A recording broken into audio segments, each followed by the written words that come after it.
Hi, everybody. Welcome. I'm Terry at Holding Your Space, and this is our good friend Paul Rudy from Harmony Farms.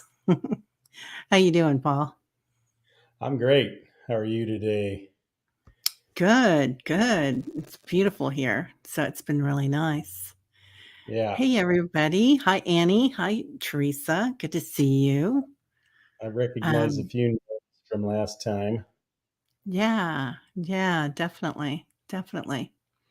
So, we're so excited to have you back. Everybody was really impressed with the farm and the music that you make and just um, I mean, I don't think that a lot of people have that, right? The farm and the music all together with the sound baths making music of the earth. So it's such a beautiful thing.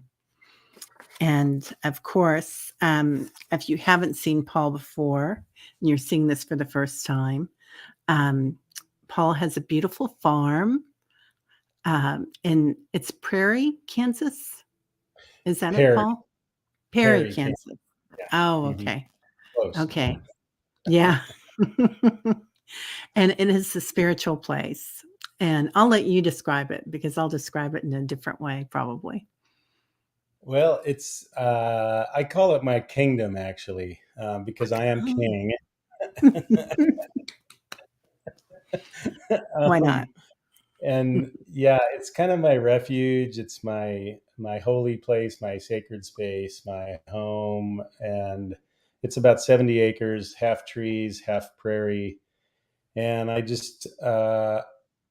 worked here for 11 years now, just trying to harmonize as best I can with the energies, the ancestors, all beings. We were talking before we started about the plants. That's kind of my next frontier of really communing better with the plants and listening better to the plants. And so it's really, what ties everything together is listening. When I'm working on the land, I try to listen as best I can. I wasn't doing that today and got whacked by a tree. Um, as and the land has ways of reminding me that I'm not really being who I want to be, and so far none of those have been life threatening or um, they've the time I ran my chainsaw across my kneecap, that was a pretty serious warning shot across the bow. Like, hey, dude, you're not really doing things the way you said you wanted to do things. And so that's part of listening, right? Like, Yeah. there's the earth, the energies have all kinds of ways of helping us learn how to listen better. And so that's what I do here on the land. That's what I do with music and composing, and that's what I do with sound healing. I'm really my number one job is listening. Yeah, so that's kind of the, I guess, the bedrock of my practice. I'm not going to say my specialty because there's ways I'm still really not very good at listening, and I learn that all the time. So it is my practice. It's something I practice every day in one way, shape, or form. Some days I get to practice all types of listening, and some days not. Ironically, words and communication like this is probably my weakest form of listening, actually, because it requires, I think, a different kind of presence. When we're like, this is the first time since I started talking that I actually looked at you on the screen, Terry. I realized, wow, I'm sort of going out there into imaginary mental land, and I'm not really connecting with you, connecting with your audience, right? And that's my listening challenge when I'm communicating through words. Is it's easy for me to get lost in my brain and formulate thoughts and forget that, well, this is actually about a deeper connection than the words themselves. So i'm Yeah. I'm acknowledging you and reconnecting with you coming back down to earth out of my head. This 18 inches is the longest distance in the universe. And sometimes it takes a spaceship to get between those two spaces. So, I always say that if a butterfly goes by, I've lost it, but it'll come back by midnight. So whatever word I'm searching for, piece of the right. conversation. Yeah, Mm, language is not, I think for a lot of creative and intuitive people, and you're both, it's language isn't always our first, or words aren't our first language. That's what I wanted to say. So right. I can't even get that one going. Anyway. I, I was gonna try to invent a musical version of that.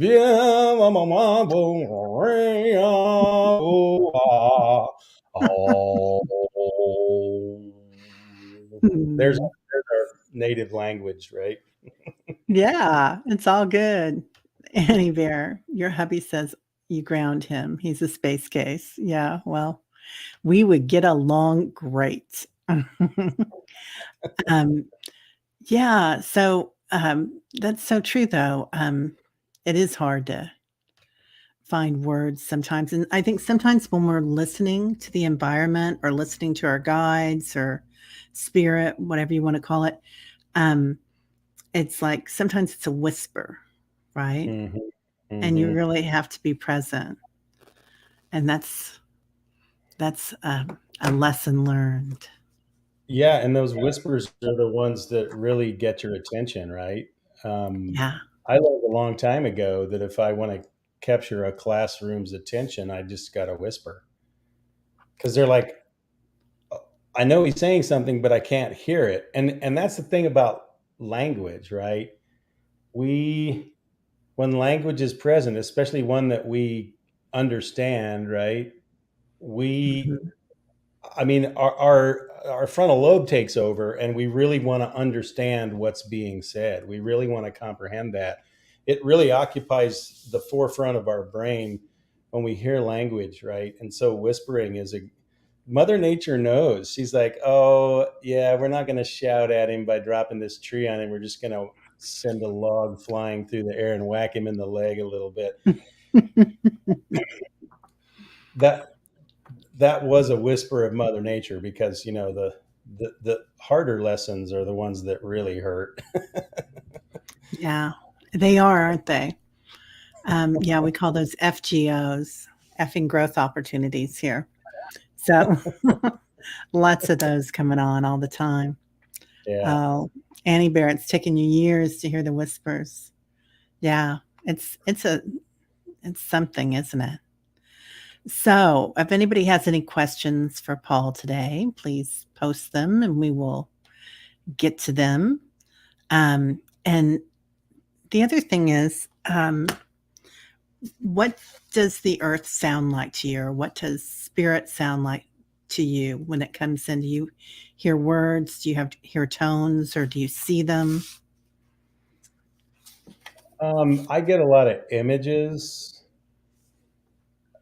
So, for example, like the temple people are seeing on the backdrop there, that I didn't get an image of a dragonfly. I got an image. And I don't know how many people have heard this story, if I even told it last time. So I hope I'm not repeating myself too much. But I was meditating, I think even before I bought the property, and I had my eyes closed, and this little voice whispered, "Go out on the field there and walk a lemniscate or the infinity sign with your eyes closed."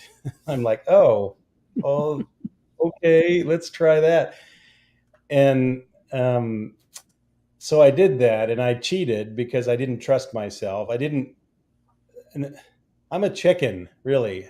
I'm kind of like a chicken shit sometimes. Sorry, I don't know if I can say that here or not, but I didn't just go out there and do it. I was like thinking the whole time. Of course, I did it horribly. I probably would have done it better if I would have just walked, you know, trustingly and assuredly. But that's been my journey here, right? I start timidly, without without much self assurance. That's been a trial of mine my whole life. And then I get bolder and bolder the more I practice something. So, um, yeah, so that came as an image, right? It actually came as a voice, but it was more. This is the hard thing.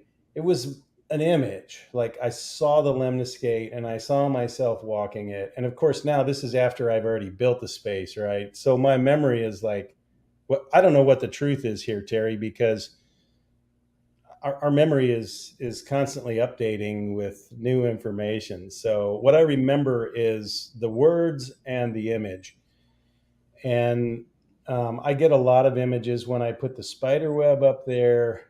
Maybe it's that I get the image and then I translate it into words. So the image pops into my head, and I'm like, "Oh, you want a spider web?" And then another image came, a video of how to actually make it, so that it happened pretty quickly because I got the instructions on that one on how to make it. And Wow. so I don't know if it's me that's supplying the words, but you know, animals communicate with universal communication. It's like a fully formed concept with everything needed to understand what it is, right? Mhm. I, Deb says she's chicken shit too. So Excellent. I don't I don't So know. I love, Paul, you said you were talking about the kingfisher, yeah. bird the first time I met you. Hmm. Tell everybody about the kingfisher because I always talk about that. I think that's Yeah. such a great analogy.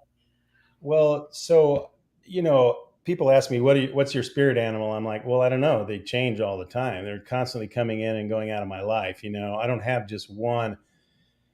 And kingfisher came to me 3 times within a month. I didn't even know they existed around here. I had never seen one in the wild, and it the first time it literally flew all the way around this little pond I was sitting at, and then sat behind me in a tree and just squawked like, notice me, notice me, notice me, I'm here, I've got information for you. So I looked it up, um, and then I saw it 2 more times within a couple of weeks. And it really helped me understand a big part of myself, right? And that's why I don't limit myself to one spirit animal, because they all have something to teach me, and they come when I need it, right?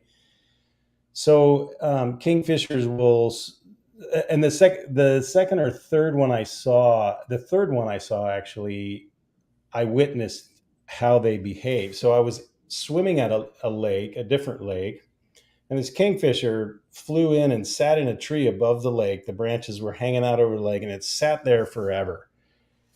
And then all of a sudden, bam, it went down and it got a fish, right? So kingfisher is all about, um, well, yeah, it's all about not acting until you have enough information, right? So I used to berate myself for being indecisive. It's like, why can't you make up your mind? Be a confident man and make up your mind. And kingfisher taught me, well, I can't make up my mind unless I have all the information I need. So I just stopped. That I'm not an indecisive man. I only make a decision when I have all the information I need. And Yeah. that was a huge relief off my mind, you know that kingfisher just handed to me. And it really helped me understand a super important part about myself. And this is the part about listening, right? Like, I could have just said, oh, that's cool, a kingfisher, I didn't know they were here, end of story. Well, curiosity, I think the phrase curiosity killed the cat is I think it's wrong. Or maybe that's why cats have 9 lives, right? Because they don't mind being killed by curiosity. maybe, There maybe you I could go. be a maybe I could be a little more like a cat and not worry about what's on the other end of my question so much, right? And so, Yeah, I think that was beautifully timed medicine that I really needed at that point, and I heard it loud and clear. I love that because I feel like, uh, sometimes so many times in my life, I've had that sense of inertia and felt shame and guilt about it. But if you can trust in yourself that you're a kingfisher and you're gonna react at exactly the right time, it changes your brain completely and the energy around it. I Yeah, think that's totally. just such a beautiful story. Well, and even one step further, and I tell my students this all the time. I'm like, I guarantee you, if you looked at what you feel like is your biggest liability right now, and for me, indecision was a big one. Like I'm so Mhm. wishy washy, whatever negative connotations come with that, right? Like that was a huge personality liability for me. Well, when Kingfisher showed himself, I'm like, oh, no, wait, that's not my liability. That's my superpower. It's like, you're not going to Um, get anything out of me of any value until I have all the information. So it's pointless for me to even move forward sometimes, right? The yeah, best thing to do is sit and stay put, which is kind of what I'm doing right now. Like, I don't know what I want to do. School just ended, so I'm napping a lot. Okay, well, I don't have enough information to move forward with the next thing yet. And all of a sudden I'm like, I'm fully in my power now when I'm sitting and waiting and observing and gathering information. And then when I move decisively, right? Just like the kingfisher. I'm like, oh, I'm not slow at making decisions. When I have the information, don't be standing in my way because I'm gonna go from point A to point B as quickly as I can. I love that. I think that that is just classic. You could write a book just about that, Paul, you Well, know? you know, Terry, most of my lifetime goals were achieved by age 35. And it's not that I set low goals. I feel like I had pretty high goals, but one of them that I haven't achieved is writing a book. Oh, And every time I think about why haven't I written my book yet, I'm like, well, I have no clue what it would be about. I don't. I can't even say what kind of a book I want to write. Is it yeah, about my experiences on the land? Is it about my music? Is it some aspect of music, which I started a few times, a book on the poetics of sound to sort of answer Aaron Copland's book on the poetics of music. And you know how I know something's not for me, Terry? Maybe it's the same for you. It's just like I can't get out of bed and do it. It's like, well, I'm not going to force myself to do that. That's Kingfisher diving before he's ready. And right. so, Annie Bear says, "I was taught shamans do soul retrieval, so the only soul I have retrieved is my own in the clumsiest ways possible. I say that with a loving old lady laugh. Is there a new definition I don't know about?" That's awesome. well, I'm not sure what that question is in relation to, but yeah, I kind of believe the only souls that I've retrieved in my life are pieces of my own, that I've left somewhere. In fact, I had an alien soul retrieval on this planet, which I didn't think was even possible.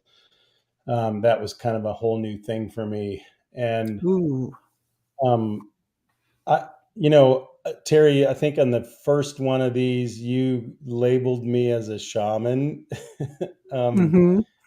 and I want to make it very clear to my listeners that I don't consider myself a shaman at all.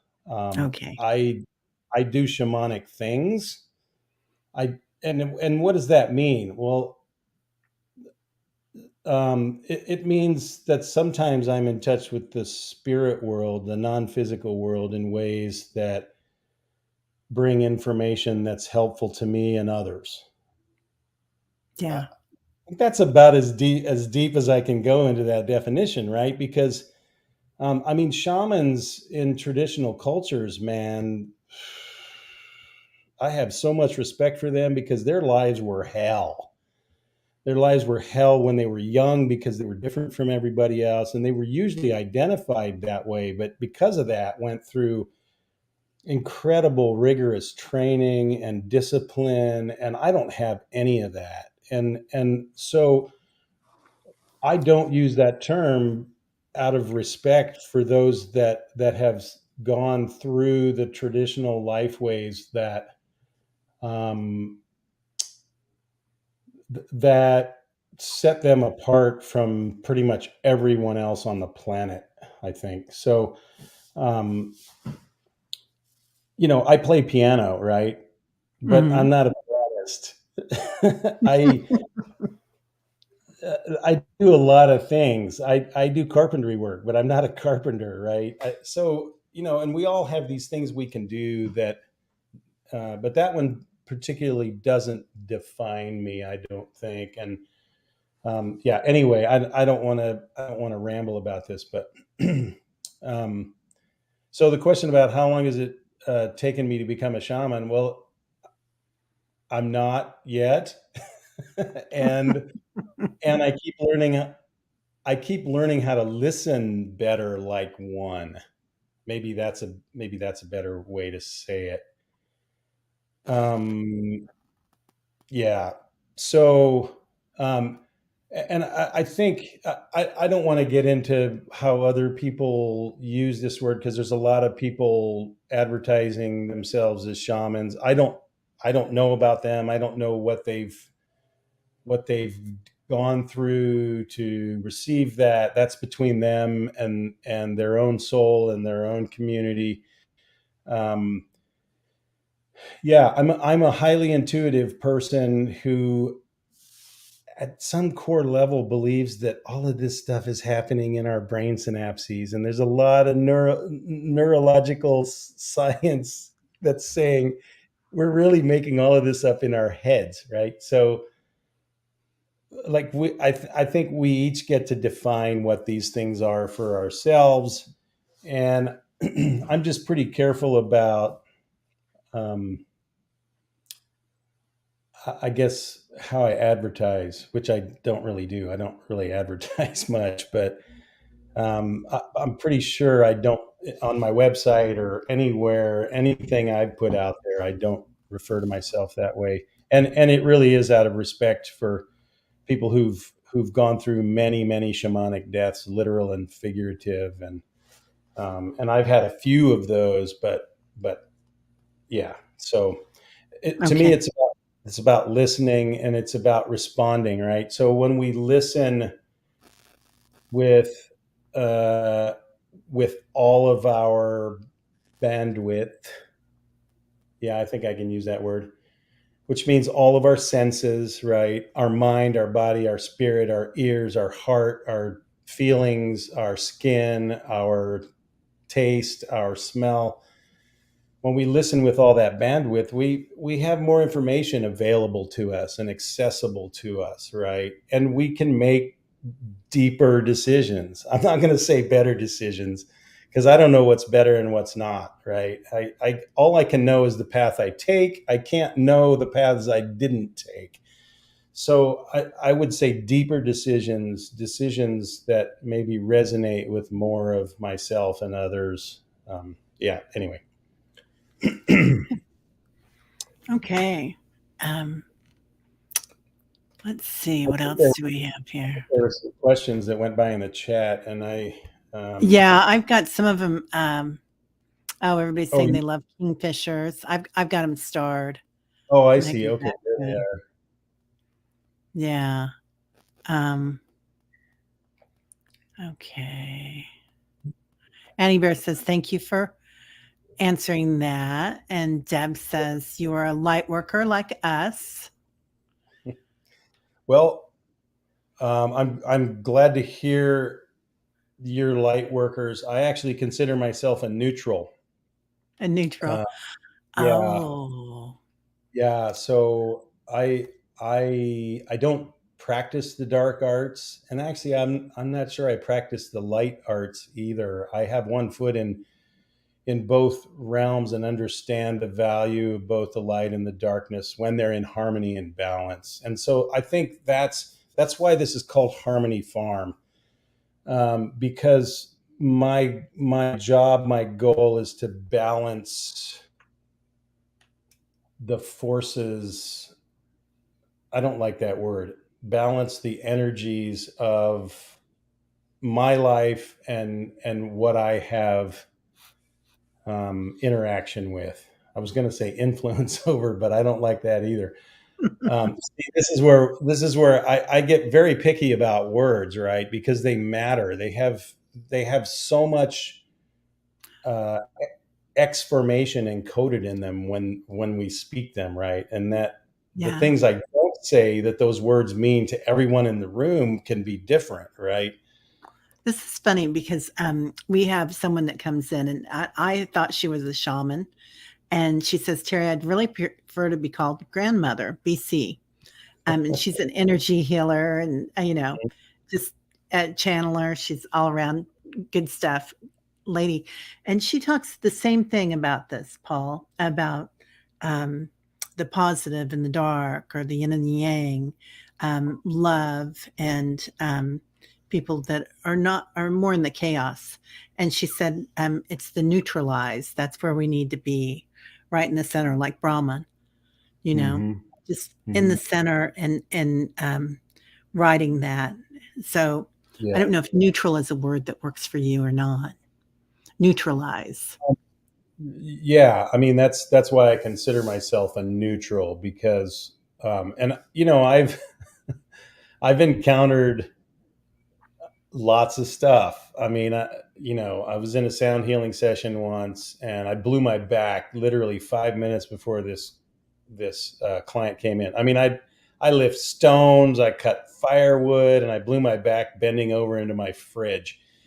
And I knew this session was going to be intense, and sure enough, within 5 minutes, like demons came out of this person, and they just exploded in my sound healing room. And I called all of my helpers in, and this battle ensued, that was really intense. And I was in so much pain. All I could do is, once I got down on my cushion, all I could do was drum. And I just drummed for 45 minutes because I couldn't even think about extending my arm to set my drum over and do something else. And they took the battle outside, and my helpers dealt with all of that stuff, and I just stayed present in the room with the client. And um, so uh, I think where we get into trouble is uh, good and bad, Yeah. right? Like, those are judgments, and I'm not qualified to make those judgments, right? I don't know what purposes those demons were serving in that person. Maybe they had a contract that I couldn't possibly understand, let alone wrap my head around. All I could do is wrap my heart around it and ask for the help that I needed, which I know will always come. And was any of that good or bad? Well, no, it was just an experience that I got to respond to in the best way that I could. And that's where I'm talking about bandwidth, right? If I had gone to a place of fear, my bandwidth narrows, right? It narrows Yeah. to that four bit response of fight, flight, freeze, or I add fuck, sorry, just to make it a 4-bit proposition, right? All F's. Yeah. Um, and if I'm in that space, I'm of no use to anyone, especially myself, right?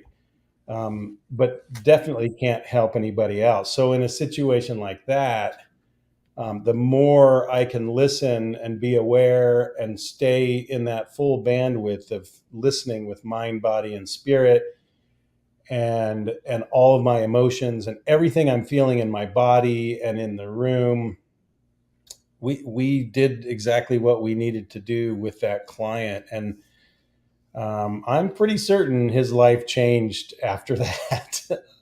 No follow up, because he was on drugs and having a really rough time. But he wanted to get out of that. He spoke before the session. He spoke the most clear intention I've ever heard a client speak before a session, and it was a dual session. I do combo sessions with a craniosacral practitioner. So she was doing craniosacral and I was doing sound, and both of us heard that intention. We're like, all right, back to the room. And then all hell broke loose. And by the end, I kind of, I kind of shook my fist at all of my helpers. I'm like, you guys are not allowed to do that again here or allow that to happen here. I was kind of mad. I was like, don't bring that shit here. I don't, I'm not smart enough or strong enough to deal with that stuff. And then a week later, I was kind of like, well, yeah, they didn't bring that here. I kind of brought that here. So I apologized, and they laughed. And So, so, how did you feel afterwards? Was your uh, back healed after that, or was it still? it healed pretty quickly. I mean, I knew it was related to that. And of course, when muscles go out of whack like that, it takes a few days for things to calm down and Yeah. realize. But um, I'm pretty good at not attaching to that stuff. I'm supposed to go to Alaska June 3rd, and I committed to this like last November, and for right when I blew my knee, um, and I'm like, how am I going to be able to hike in the wilderness? I've been battling. That's a terrible word. I've been working on healing this knee for 6 months now, and it's a little better. Well, the right practitioner came. I got a Thai massage, and it retensioned everything in my whole body. And practically overnight, this knee went back to normal. So for the first time in 6 months, I'm like, oh yeah, I can do this Alaska trip easy, like no problem. And I've been back on the bike again. I did 18 miles yesterday on the bike. So it's like, Wow. I'm saying that because when stuff like that happens to me, physical stuff, I don't attach to it, right? I don't become that thing. I'm very, very careful about that. And I know that my body has everything, everything I need to stay, and be well. And I Mhm. practice, that's part of my practice, right? Do you do sound healings for yourself? There's times, yeah, there's times I go through phases where I wake up in the middle of the night, and I here's how careful I am with words. I never say, "Oh, I can't sleep." Well, that's a mantra, right? I think we talked about mantras Mhm. a little bit last time. If I say I can't sleep, I'm repeating a mantra. I'm practicing that, right? I'm Yeah. practicing not sleeping. So I always say, okay, I'm done sleeping. And oftentimes that's when I'll go down to the sound healing room and just play for myself for whatever is needed. And um, I don't tend to do it for specific physical things like that, although I have. Um, but it's one of those things that every now and then it's just like, oh, I need to go down. It's time to go downstairs and make some sound. So those messages come through pretty clearly. It's like doing art for yourself, isn't it? Well, it is art. Um, Annie Bear wants to know what farm projects you're doing. Well, let's see. I was cutting wood this morning when I got whacked in the leg and watched this welt about an inch high just instantly form. Um, so this is kind of the end of firewood cutting season. I don't garden. I don't grow plants. My sort of vision statement is that I cultivate harmony with a little bit of melody and rhythm. So when I talk about harmony, I'm not talking about growing organic vegetables. I'm literally talking about making more harmony in the world. And again, when I say harmony, what I mean by that is not pleasant or good or happy.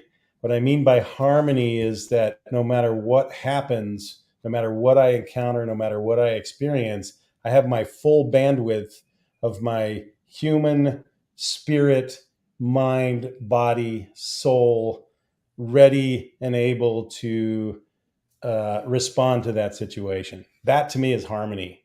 So, like, I got really uncomfortable when I got whacked in the leg today, and I'm like, okay, well, I actually finished up the task I was doing, finished the load, unloaded it, and then I'm like, oh, I forgot to do the most important thing. So when I get a blunt trauma like that, um, first thing I do usually is just ground that chi, right?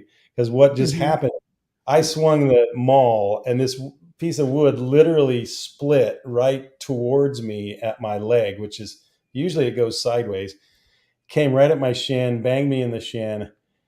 And that's a lot of chi, right? It's chi that I generated, but it was not chi intended to go into my body, right? So after I had finished unloading the wood, and I knew it wasn't like serious, like I knew it wasn't emergency room serious.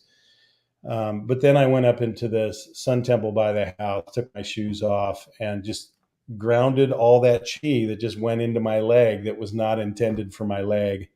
And that's a giveaway to Mother Earth, right? That's she knows what to do with that energy. She knows how to make use of it. So I make it a giveaway and say, hey, I'm giving you this energy. Thanks for knowing how to make a productive use out of it. Because if I leave it in my body, it's just going to continue to wreak havoc. So, Yeah, um, I and love that. I encourage all of you to try that. If you get in an argument, if you see something disturbing on the internet by accident and you get that like trauma response, that's chi, right? Like that's chi coming into you that is not beneficial, right? And again, I don't use the word good chi and bad chi. There's chi Mhm. that's beneficial to me and there's chi that's not beneficial to me. I want to keep the chi that's beneficial and I want to dump the chi that's not beneficial. And that's why it's like if it's bad chi, I wouldn't want to give it to Mother Earth either, right? So it's just energy that is not helpful to me in my body, so I ground that energy right away. And things usually heal pretty quickly. I've got a few stories about that too. So Oh, yeah?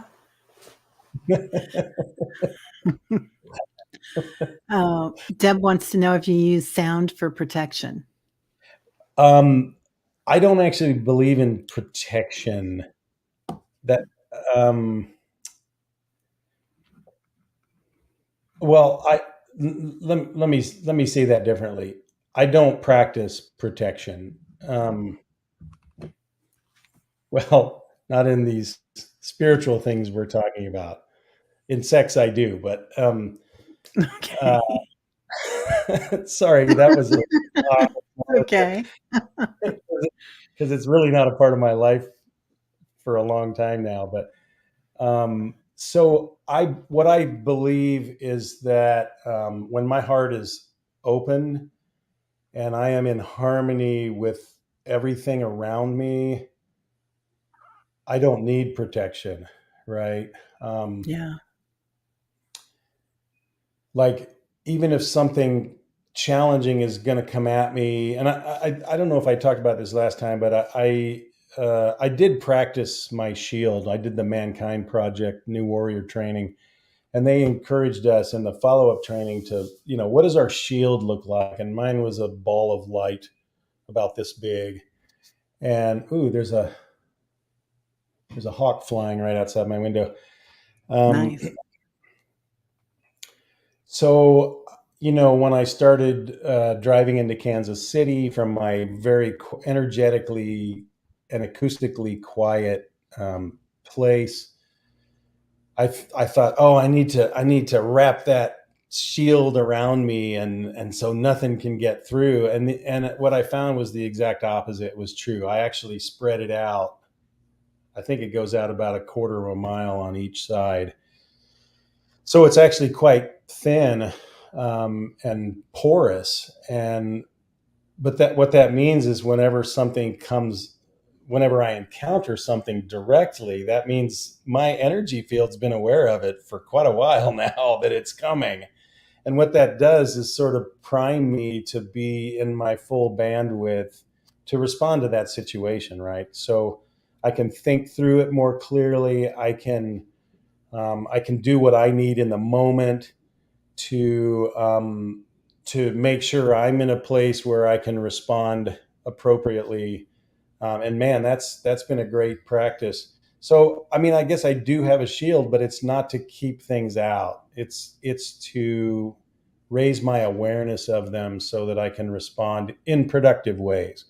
Right. Yeah. Again, I don't know what a good response or a bad response is. I know what a productive one is. If I, yell back at somebody and they yell back at me, that's not productive, right? Neither of us are getting what we want. So, but if I can remain calm and help that other person remain calm, we may actually find that we're not really disagreeing at all. We just use the wrong words or words that we misunderstood or something. And that's what I mean by the full bandwidth, right? And then that's a productive outcome to that experience, right? Yeah. Yeah. Where we both get to move forward. So And social discourse, right? So, um, that's that was a hard one for the last 4 years or 5 years. mm, Um, okay. Oh, I like this. Annie Bear, do you see music in colors, Paul? I don't. It's it's I have a weird relationship with music, Annie Bear, and I still sometimes don't understand it. Like music rarely touches me, like emotionally. Isn't that weird? Do you find that weird? I I'm find that shocked. weird. I'm kind of gobsmacked here. I'm like, "What?" With a few exceptions. Um, I have a master's student from the last couple of years, who's a singer, and she's worked on a couple of vocal pieces with me, and she's brought me to tears with her voice in lessons numerous times. There's something about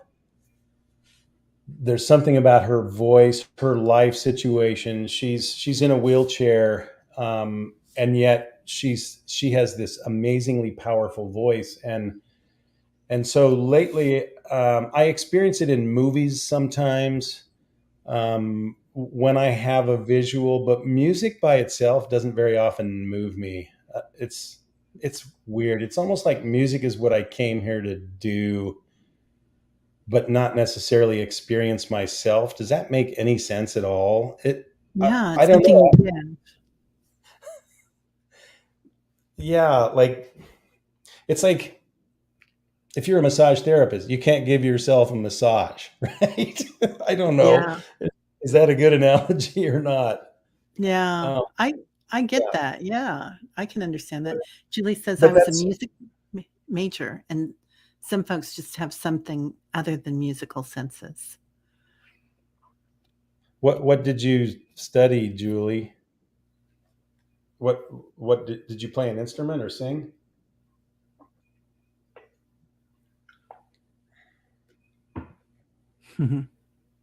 There's a little delay on the thing there, Okay. but I can understand that. Can you hear Yeah, me okay?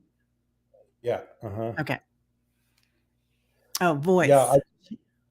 I oh, voice, okay. Yeah, well that's a that's an instrument we all have, by the way. And I encourage us all to practice it, by the way. I just uploaded some new tracks to Insight Timer if anybody's doing meditations on there. And one of them was one I made for a singer songwriter friend who was having a really hard time connecting with her own voice, which kind of blew me away because she's brought me to tears a few times with some of her songs. She's got a really powerful voice. So I made her this mantra called, I love the sound of my voice in all its healing power. and I intended to put this out there for people to sing along with. Right? If you're timid, you can put this on and just hum at first, and then eventually, maybe if you can put it on loop on YouTube, and just sing along.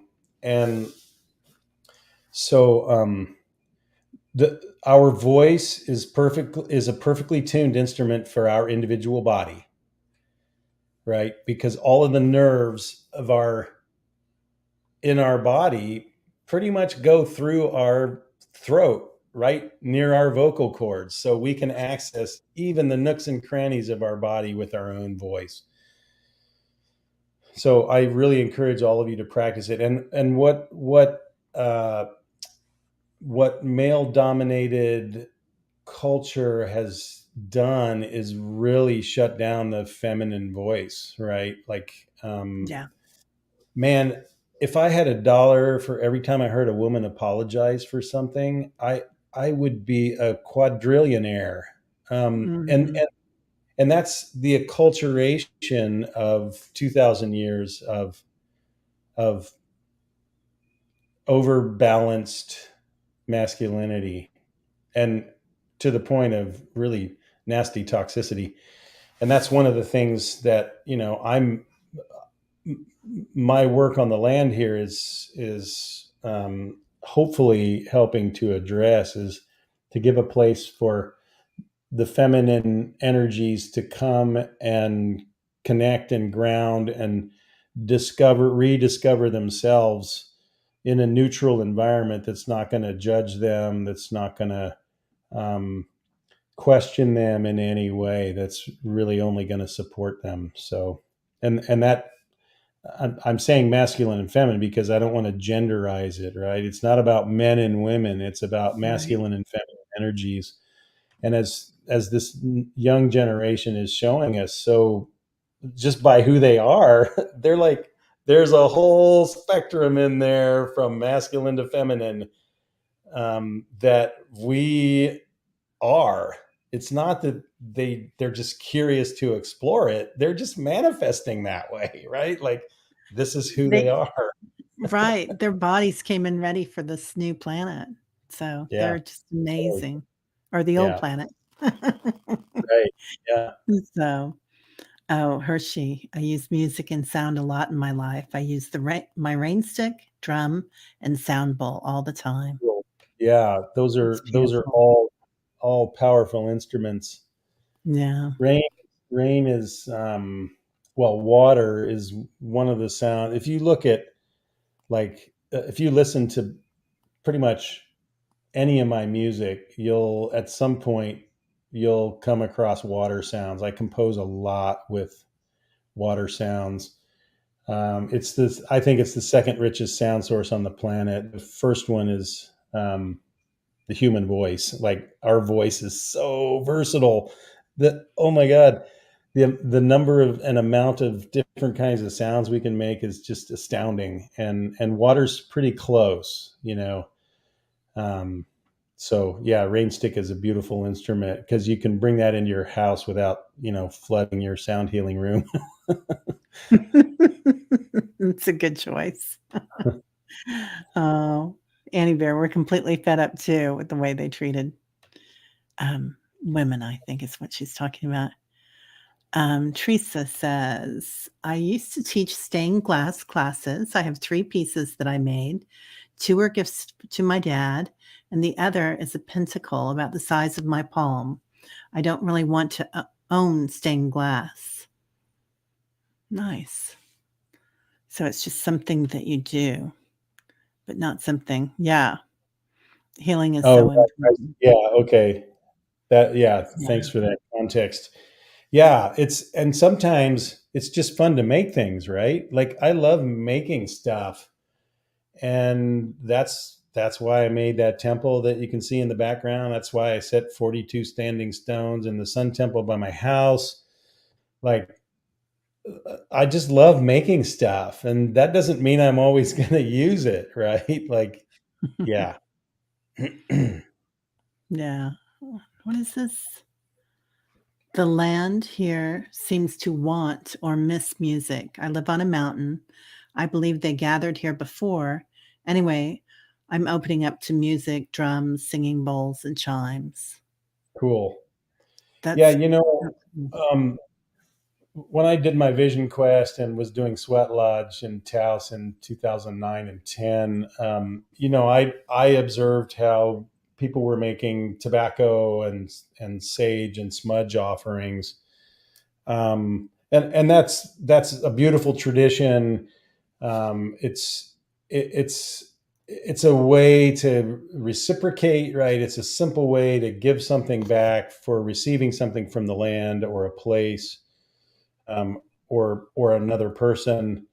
I kind of learned here that what the land loves is when I don't take anything with me, but when I sing. So, um, like the yarrow is in bloom right now, and I start every day with yarrow and lemon tea because I know that that has healing properties that my gut really needs. And so I'm harvesting the yarrow, and you know, yesterday the first one I tried to pull off just was stubborn. It didn't want to break. And then I'm like, oh, well, I haven't given it a song yet. And so I just started singing. And it doesn't matter what I sing. The sound of my voice, um, is a gift that I know the land just loves. She almost giggles like I'm tickling her or something, when I just sing, and it's usually a chant without words, but sometimes it's how hard is it to sing thank you, oh thank you, hi Yahweh. Oh well, I'm acting now, so it sounds kind of dumb, but um, it doesn't matter how it sounds out there, right? mm-mm. It's so easy to just like sing vowels, right? And Yeah. the cool the cool thing about vowels is I'm going to geek out here for a little bit. Like vowels carry the energy of our language, and consonants carry the meaning, right?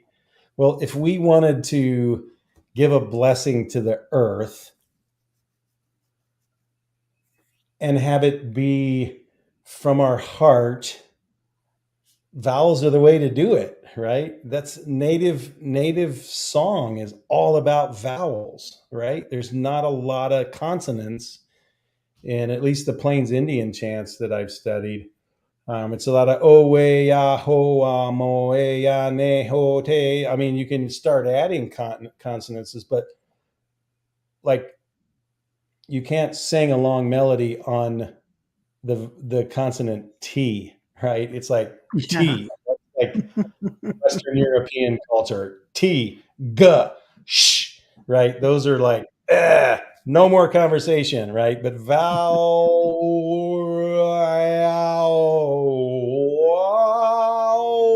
can go on forever.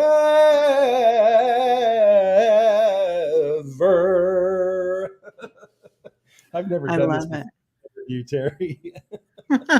No, I love it. I love it. I do it all the time in my hot tub. I'll sit out there and sing. And then you're Cool. right, it is vowels, a lot of vowels. Yeah. And, yeah, I always told my daughter this is horrible when I think back to it, that we were dancers, we weren't singers in our family. So and she is a singer now, and thank God she didn't listen to me. And now I sing a lot to myself, but yeah, Hmm. it's Cool. amazing. It feels so good. Oh, Yeah, everybody's it got does. such beautiful comments. The land is a And resonator. yeah. Oh my That's gosh. Yeah. beautiful. Absolutely. So if I go out and stand on my front porch, I've got Mhm. trees about 150 or 200 feet out.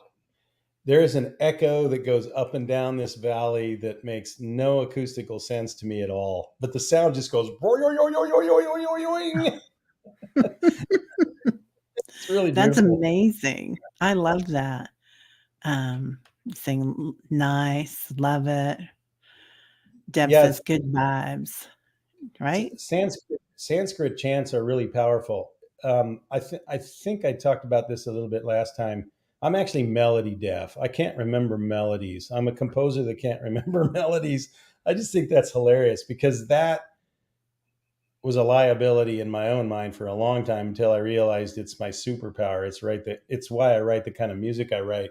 So I've been to kirtan singing before, and I can sing that chant for a half an hour with the same words and the same melody, and 10 minutes later I could not sing it back to you.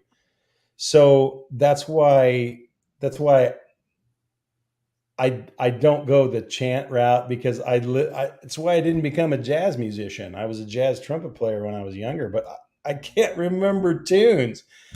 And so I admire anybody that can pull lots of tunes out of their mind and just play them. That is a superpower that I don't have. Yeah, And I any feel the same.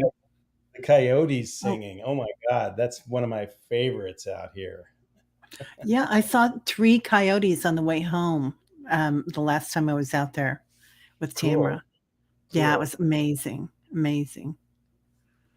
Yeah, Well, they were Carol's been really cool. waiting so patiently. She had a question a while back, whether I experienced precognition. Oh, Um, yeah, thanks. yeah, the answer is yes. And the thing of here's the thing about precognition. There was a movie called Premonition, I think. It's a great movie with a really great sound design. Like, I really pay attention to that stuff in films. And it was this premonition that was like this world changing, life changing thing. Well, not all premonitions are like that. Like, if I'm going out my driveway, I can go left and a mile to pavement, or right and go 3 miles, 3 or 4 miles to pavement. So usually I go left.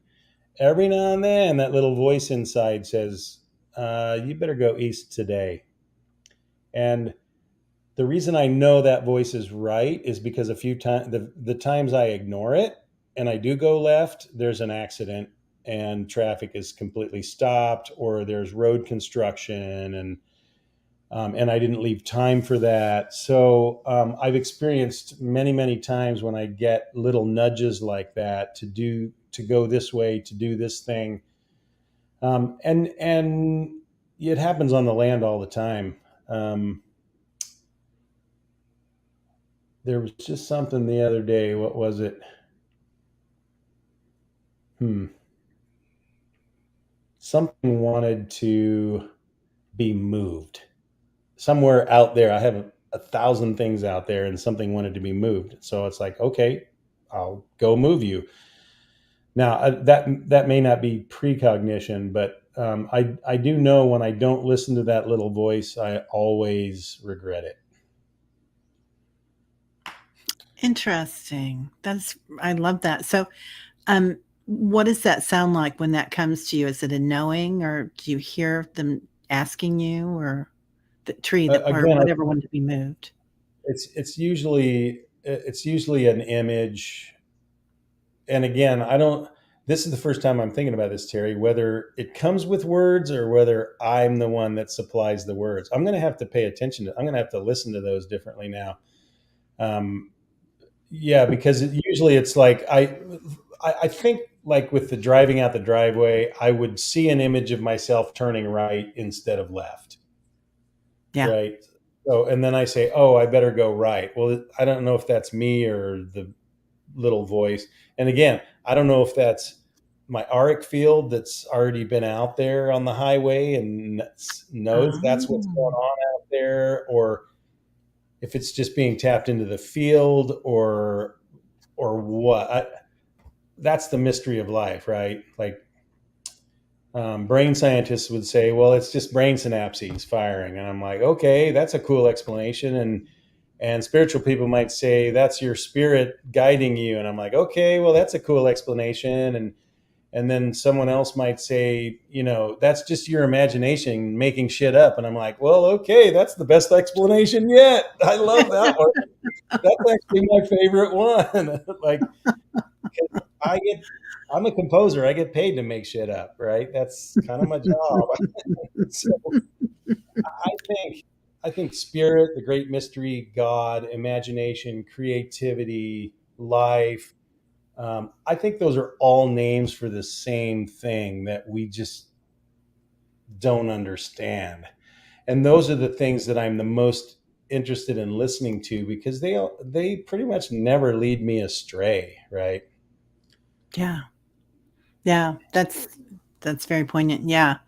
They don't. I mean, when I listen to my intuition about what I'm gonna do or calling somebody up that is gonna think I'm a nut job, to come on the channel or something, and they say yes, and I'm like, "What?" And they're like, "We told you." Well, I'm a nut job. Geez. I'm as big a nut job as there is. And, No. and I love it. I embrace it. Right? Yeah, definitely.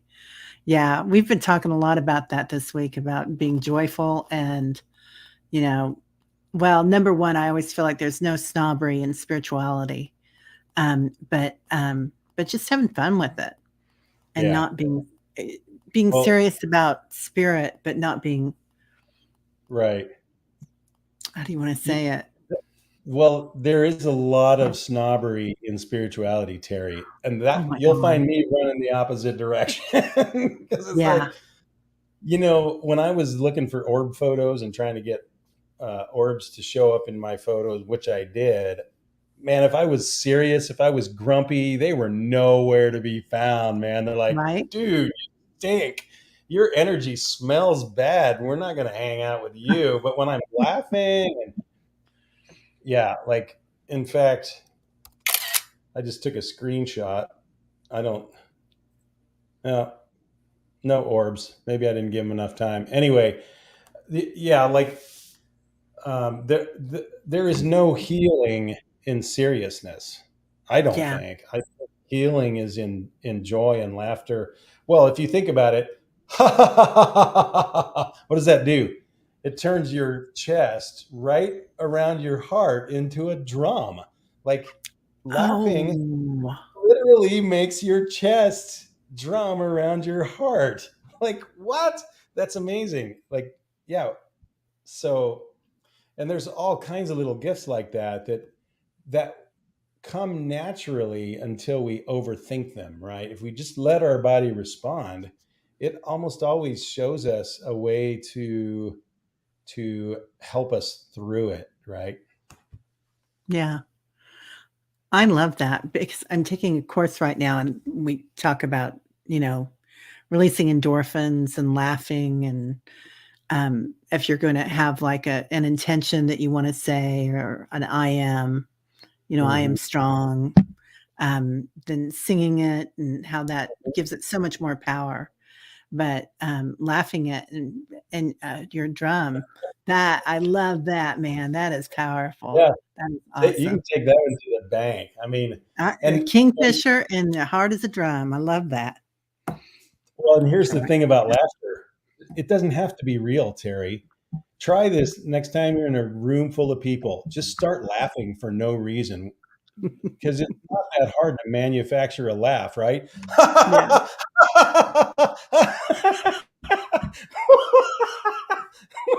Well, it didn't take very long for that to actually become a real laugh, right? Like it's just contagious. it It's like, is. I started laughing as soon as you did that. I love that. yeah, and it's funny. It's really easy for me to do that here, but it's harder for me to do that when I sign off and I'm making dinner. Yeah, I hear you. I hear you. Julie wants to know, by any chance, do you hear or sense Earth Guardian music? And is that too esoteric? Well, they say there's a really deep bass hum coming from Taos Mountain. I have heard that. And I've actually heard that low tone here as well. Now, I don't know if that's a guardian. Yeah, I don't know what's the right thing to call that. I do know that I've heard that low tone numerous times. Um,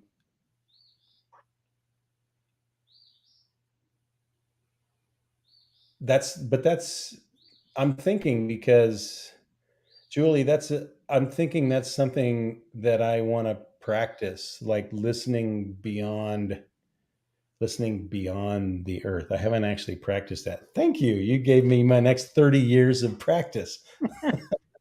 Maybe this is your book. Nice job, Julie. I love it.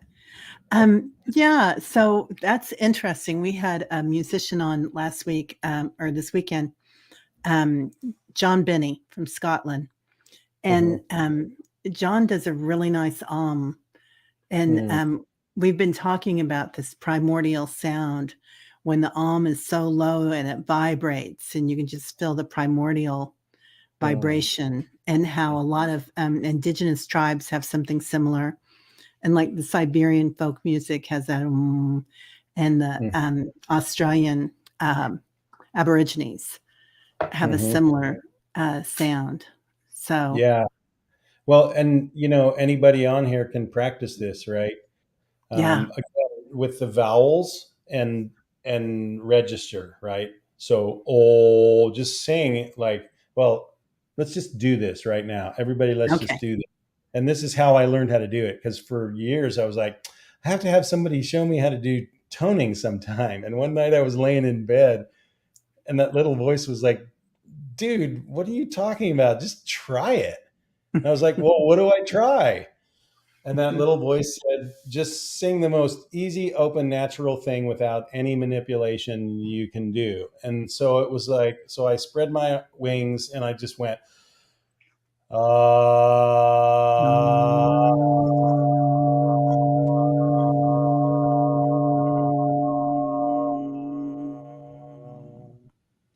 so where did you feel that? In Did you my feel that heart. in your heart? Okay. For me, it vibrates all the way out to my fingertips, right? Oh, okay. I Like, should have been a little, I need to do that again well, then. again, so here's the thing about the fifth chakra that nobody gets right. I can't believe I said that. That I think is really misunderstood. It's called the throat chakra, and I think it should be called the sound chakra because it involves listening as well. Our ears are part of that mechanism, right? We like that's why um, uh, uh, people who are deaf oftentimes have a hard time speaking and have to learn how to speak because they get no feedback, right? So these two things, oh, it's backwards. These two things are really connected, right? Mhm. So your listening is part of your singing. They're not two separate things, right? So this is part of the practice is learning how to listen deeper, right? Learning how to listen in a different way, learning how to listen to where your body's responding to that. It's called sympathetic vibration, right? My fingers are vibrating because that frequency is sympathetically vibrating all along my arms and resonating all the way out to my fingertips. And so this practice is so cheap and easy. I gave myself a chiropractic treatment once. I had a rib out. I could tell I was laying on the floor and my one side was higher. I could feel it, and I had inflammation. And I toned for about a half hour, and that rib just went back in place, and my inflammation reduced. And that's the power of our own voice, right? Um, So, so that's one vowel, right? And to me, if there is a vowel for the heart chakra, it's that one, right? It's heart, right? It's actually in the word. Um, but don't. I encourage you not to attach sort of a right and a wrong to what vowel corresponds to what, because it changes from day to day depending on if I've drank enough water or not. So just experiment with o, oo, ah, e, right? So Mhm. those go up your chakra system.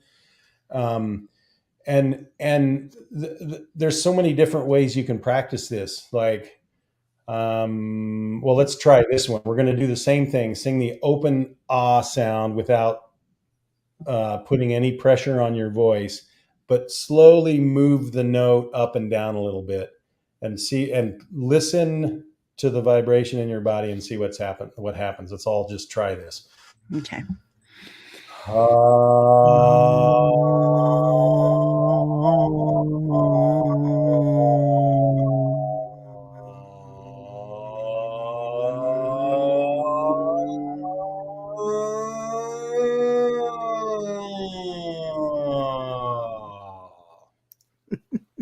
So simple, right? So what did you experience? Well, that time I did feel it in my fingers, and I could feel it, the energy moving up and down. Yeah. Yeah, for me, it was moving from the bottom side of my arm to the top side of my arm, Oh, and cool. never actually felt that before. And yeah, it definitely wanted to move up this way when I moved up and down. So you can do this in the shower. You can do this when you're driving in the car. You can literally do this anywhere, anytime. It's so simple. It's so effective. It can really make a difference. Wow. Annie Bear asks, Paul, have you ever felt like if you moved your arm, it would sweep across a mountain range? If so, what is that? Used to happen to me often in my 30s. Hmm. Mountain range. Like you're feeling larger than human. Is that kind of the question? Oh, Um, maybe. Yeah, I don't like to interpret things for people, because the minute I do that, it becomes that thing, and it may not be that thing. So I would ask yourself, what was that? Is that me experiencing my soul? Was that what happens when we dance? Like, we literally move mountains? Is that what happens when we sing? Like, the universe shakes, right? I think I talked last time about how we're the bottom feeders of the universe in the frequency spectrum. And that means that everything we do comes with tremendous power, right? The low frequencies in the dance club, you will feel those in your body no matter how you're listening, because they come with so much power. It takes so much electricity to drive those speakers. So when we do things, yeah, the like when a human has an orgasm, I think the whole cosmos reconfigures because it's just like, wham, this major wave that it's like a boulder just got thrown into a lake, right? yeah. So yeah, like I mean, I had a soul retrieval once where I was like Egyptian, and I was like, I don't know, I was flying through space and the Earth was attached to my feet. It was this little ball attached to my feet. I've had Wow. like that, which are like, wow, that was cool. I don't care what that was, imagination or truth. That was cool. So, um, I yeah, love these are, that, Teresa. The God particle in you connecting with all the mountains or with yeah, all. Yeah. yeah, yeah, It sure. is, yeah. So doing stuff like that and being in the universe and feeling like it's interesting because I know that this physical form is so small, right? It's like a pinhead or something or a piece of sand. But our spirit is so big, so much bigger than this. Yes. And it's amazing what we're capable of. Yeah, and it's cool when we get glimpses of that, when we can feel it in some way or experience it in some way. And I think that's a beautiful experience, because that's kind of, I think that's why, well, I used to say that's why we came. I'll own it and say that why I came to this planet was to experience being human, right? That doesn't mean I can't get glimpses of that thing that I'm going to go back to, that cosmic energy that I'm going to go back into when I die. But I came here to experience that. And it is a cool reminder that, yeah, this is really temporary, that this is, we're only here for a short period of time. Nothing we do matters and everything we do matters. Right? Like, I mean, we're human, so we live in the land of paradox. Like, that is our existence. We should not be here, but we are. That to me is a paradox. And yeah, so I love, like, I love new frameworks. There's no framework that um, I'm afraid of. I've worked with aliens. I've done experiments with aliens. I've had soul retrievals. I've all of this stuff, and not because I went looking for it, because I pretty much decided a long time ago that I wanted the richest experience I could have here as a human. And that means I have to suspend my disbelief sometimes and just experience something that I'm like, I have no clue what just happened, but oh, that was new. I love that. I love that. Yep. Experience is the goal, right, Teresa? Yeah. Um, Absolutely. so let's, well, we're coming up on an hour 16. I don't know how long you've got. Can you go to 1.5 to 90 minutes tonight, or Yeah, are you busy? got dinner in the oven, and so I've got nothing tonight. I'm on summer schedule now, which means, well, except for my Alaska trip and some travel, I don't have any serious obligations on my schedule for about 3 months. So this is golden Yeah. time. Good. That's awesome. Well, can you go into the alien stuff? Oh, and Annie Bear's already saying, please come back. Did I bring up the aliens? Uh, Yep. We gotcha. Bam. well, so when I first moved here, I had gone to an orb conference in Glastonbury in 2008, and there were crop circles and stuff, and a sunrise service at Stonehenge where a crow gave me a feather, and I was experiencing the magic of life, right?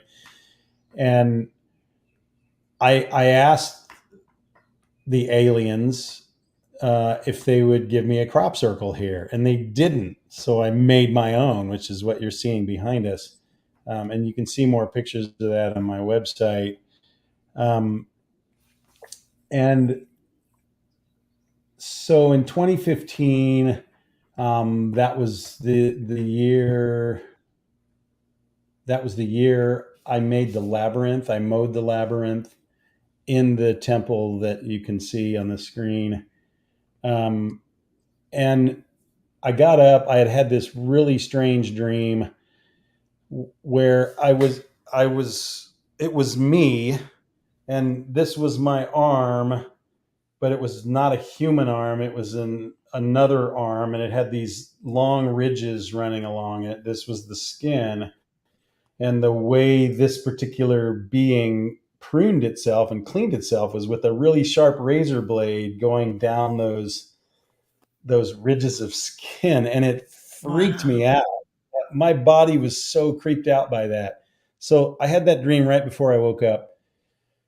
I'm going to try to make this a short story, but it's a 4-year saga. So I got up. For some reason, I looked on Google Earth. I didn't have a drone yet, and Google Earth had a picture of the temple up top with the labyrinth in it. First time I'd seen the labyrinth in the temple, and I was just like ecstatic, overjoyed. I'm like, oh my god, it's so amazing and perfect, and look at this thing I made. And then I drove off the property to go to my healer at that time, who was kind of bringing me back to life from near death. And that image of that being came into my head, and I just got so uncomfortable. And I've had enough experiences like this where if I wasn't practiced at this, I was seriously thinking about stepping on the gas and just driving into the nearest telephone pole because it was so uncomfortable. But I know the first step is to breathe deep, is to oxygenate, and then Yeah. that gets my brain engaged, and then I just start asking questions. Who are you? What's going on? What do you need of me? What's going on here? What do I need to know? All of these things, and the only thing that came to me was, I want to come home. Oh, And I was like, well, okay, come on home. And by the time I got to my appointment in Kansas City, I probably should have pulled over while I was doing all this, but um, everything was calm. And I told this guy, who's one of the most tapped in people I've ever known. His name is Dr. Tim Bhakta. Um, I don't remember what we talked about, but over the course of the next 4 years till fall of 2019, I was seeing weird things. Like, I did a Reiki body scan after a shamanic drum journey, and I got to my torso, and I literally saw a second anatomy that was not human. It wasn't mine. It was another anatomy. I thought, well, that's weird. I don't know what that is. And then I was working with a Heller worker who was really helping me realign my body. And I was getting all kinds of images of metal in my neck and all these parts that were not human. And this one particular session, there was a steel bar, like stainless steel bar or something, that was running from the back of my heart up to the back of my head. And it was really rigid. I was having all kinds of neck trouble at that time. At the end of that session, I was openly talking to her. Fortunately, she was a practitioner who didn't care what frame I brought in, because I brought some weird ass frames in, like this one. She's like, okay, great. She just kept asking questions, kept doing the work. And right at the end of the session, the bar cupped and it formed to the shape of my human body. And all these vines and tubes and veins and arteries and metal cables just all grew up and integrated everything. But some of it was non-organic. It was like there was like wires and shit. And I felt a lot better after that. Well, shortly after that, I started amassing objects in my kitchen here. Things would be like, I need to go upstairs, and I'd like, okay, yeah, take it upstairs. And this altar was forming with all kinds of interesting, sort of weird objects. And one day, about a month before I'll call it the extraction, I was laying in the sun temple by the house. It was a full moon. And I just looked up at the moon and said, hey, honey, is there anything you want? And I think I told this story the last time. And she's like, yeah, I want a spider web up there in the temple. And you can still actually see some of it in the background there, right? Like, the land has memory. It remembers that spider web. So I made the spider web, and then within a few weeks, that altar was like, okay, it's time to sit here and meditate. And I'm like, okay. And I have this mirror that I sit in front of with a candle at night and stare into my left eye. You can actually watch yourself shapeshift if you do this. And I saw the face of this alien, and I knew that I was encountering this being that I had welcomed home 4 years before and had been working with. And the message was, it's time, my work is done, it's time for me to go. And I literally felt it leave out my right shoulder, and it went up to the spider web. And the message that I received was, go up there between 11:05 and 11:17 tomorrow. Just be up there. You don't need to do anything, just be there. So I went up and I laid on the ground, and I don't see spaceships with my naked eyes, but I closed my eyes and I was just aware that there was one hovering there. And over the course of, the rest of that day and probably the next month, I began to understand that I had signed up to participate in this experiment, agreed to join with this other being to gather data on the development of a new Homo sapiens or a new species or something, and they just needed more data about how to develop that body because where our planet is going in the galaxy or in the solar system, this form of the human body won't be able to survive. The energies will just be too different for it. And so my sense was that I agreed to participate in this experiment to genetically engineer the next human or something like that. And I know that's a weird story, but the thing with all of these stories is that they always come with what I call multiple non-adjacent sources of affirmation, right? People Mhm. tell me things without knowing the story, without knowing anything about it, that kind of affirm all of it or some aspect of it. And it's really the only way that my small human mind can begin to understand what happened. um, so yeah, I was part of this experiment, and as they were leaving, they were like cheering. They were like, man, that took a lot of courage. It was hard. It was a lot of work. We know that, and we're so grateful. And I got all these weird images, like there was a plaque, a commemoration plaque on their wall and stuff. It was like weird specific stuff. And then they instructed me to take the purple paint I had bought for another reason and paint my door purple, because that was my Passover sign. Like, I've already contributed. Go find some. Oh, So if you ever come wow. out to the around my door, you'll see these swirls of purple and gold. The purple is for them. They were Cassiopeians. I don't know what planet. I didn't even know what Cassiopeia was. I thought it was a planet, and I had to look it up and find out it was a constellation. And then the gold, I mixed my gold with their purple and made this sort of flaming entryway to my house. Um, Yeah. yeah, and a month later, I was like, well, you guys seem to get a lot out of this. What did I get out of it? And within 2 months, 2 or 3 weeks, my TMJ that had been getting worse my whole life just like spontaneously healed itself. So, um, and those are, I call them my allies and advocates. Like when I need help, like they're here. Like they don't hesitate. They just come, and that help comes in the form of insight. It comes in the form of wisdom. It comes in the form of others, the right person at the right time.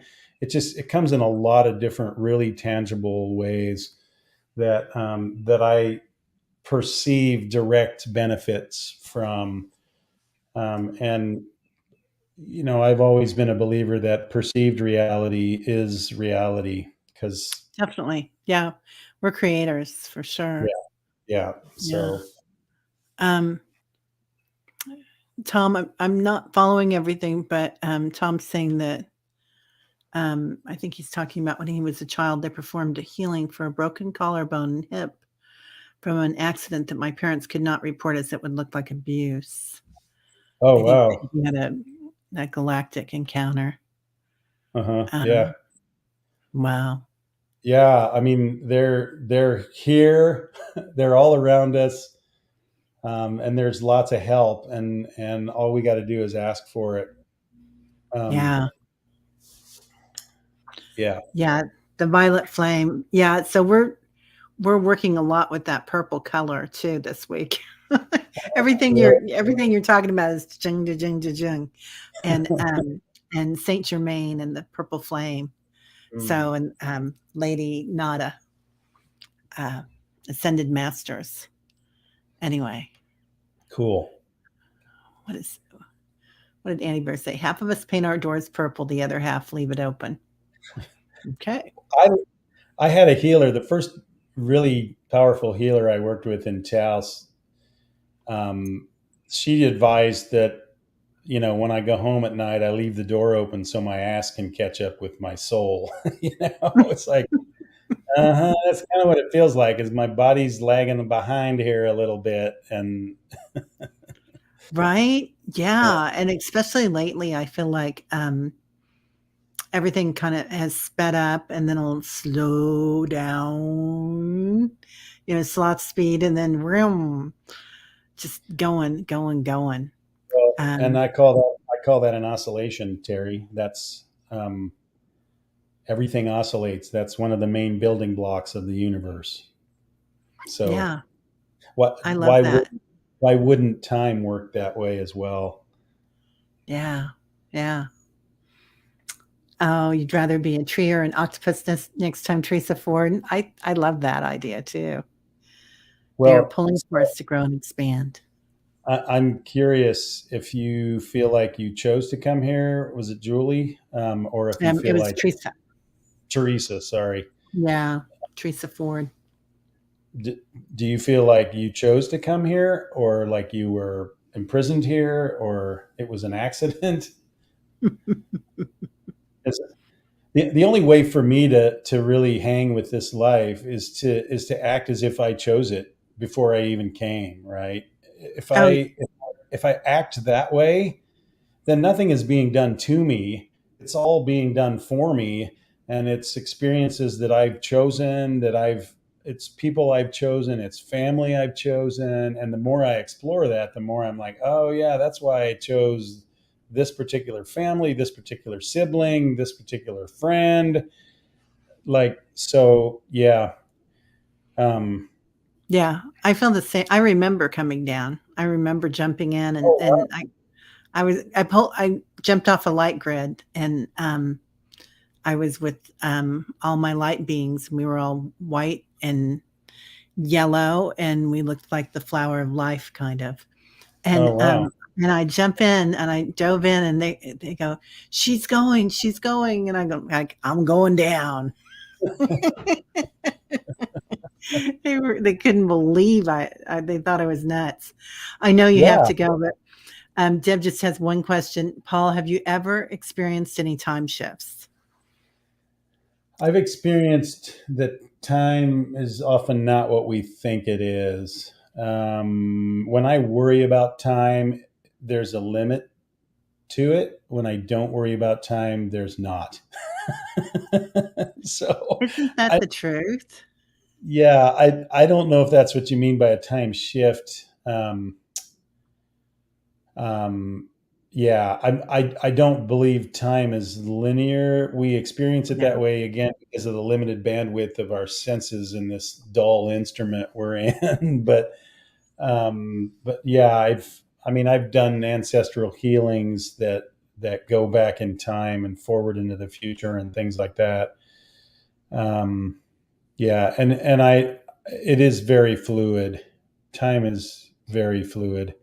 Like, I've had no sense of time, even though I've been watching the clock. I've had no sense of time while we're sharing this space together, and it's so irrelevant in moments like this, and maybe we can all think back in times that were really significant times to us, and time was the least relevant aspect of this monumental thing that was going on in our lives. I don't know.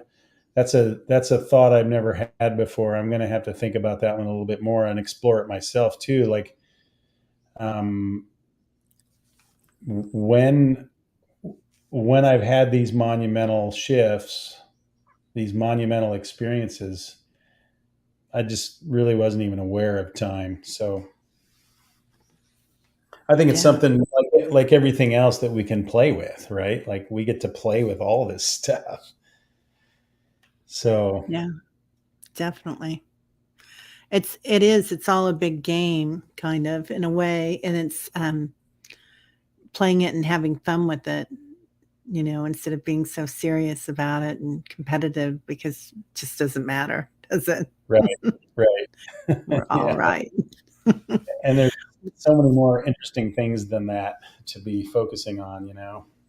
Yeah, So yeah. Definitely. Well, thank you so much. Julie says it's been very aha. So that's a big one. Well, So, I loved both of these conversations, and I appreciate all the great questions and feedback. And um, yeah, great. you got, Well, you got a great tribe. I do, don't I? We do. Yeah, we love it. So, if anybody has not yet been to Paul's channel, please subscribe there and like it. And also subscribe and like to my channel if you haven't already. And if you want a reading from Paul or you do mantras, you give mantras over Zoom, don't you? Or do I you? don't. I haven't done them live. That's an interesting idea. I hadn't thought of that, Terry. Like if someone comes to me with something they want to shift in their life, yeah, we could do a session around creating a musical mantra for that, and just do one on the spot for sure. Yeah, that's a Yeah. really interesting idea. Oops. And Okay. also sound healing sessions. I can do remote sessions. Yeah, and I can write musical mantras for you, compose them, or personalized sound meditations, things like that. They can be short, they can be longer. So lots of possibilities.